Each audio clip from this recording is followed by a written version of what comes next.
তুনহুয়াং শহরের গ্রীষ্মকে ঘিরে জমে উঠেছে শিল্প সংস্কৃতি ও ঐতিহ্যের এক অনন্য উৎসব। তুনহুয়াং এখন জমজমাট, উৎসব মুখর।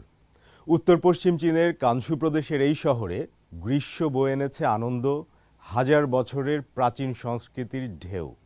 দেশি বিদেশি পর্যটকদের পদচারণায় মুখরিত এ অঞ্চল। চলে যাব প্রতিবেদনে। চীনের উত্তর পশ্চিমাঞ্চলের কানসু প্রদেশের তুনহুয়াং শহরের গ্রীষ্মকে ঘিরে জমে উঠেছে শিল্প সংস্কৃতি ও ঐতিহ্যের এক অনন্য উৎসব। হাজার বছরের প্রাচীন তুনহুয়াং সংস্কৃতি এবং ঐতিহাসিক সিল্ক রোডের ঐতিহ্যকে সামনে রেখে আয়োজিত এই গ্রীষ্মকালীন শিল্প উৎসব আকর্ষণ করছে দেশি বিদেশি বিপুল সংখ্যক পর্যটককে। তুনহুয়াং সংস্কৃতি ও পর্যটন গ্রুপের আয়োজনে ৩ মাসব্যাপী চলবে এই উৎসব।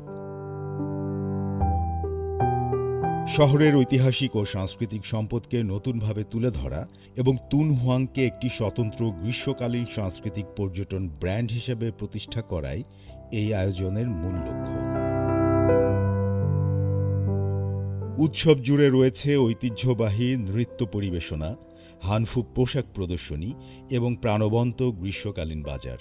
এসব আয়োজন স্থানীয় বাসিন্দা ও পর্যটকদের জন্য রাতের সাংস্কৃতিক অভিজ্ঞতাকে আরও বৈচিত্র্যময় ও আকর্ষণীয় করে তুলেছে। ২০০০ বছরেরও বেশি আগে তুনহুয়াং ছিল প্রাচীন সিল্ক রোডের অন্যতম গুরুত্বপূর্ণ সংযোগস্থল।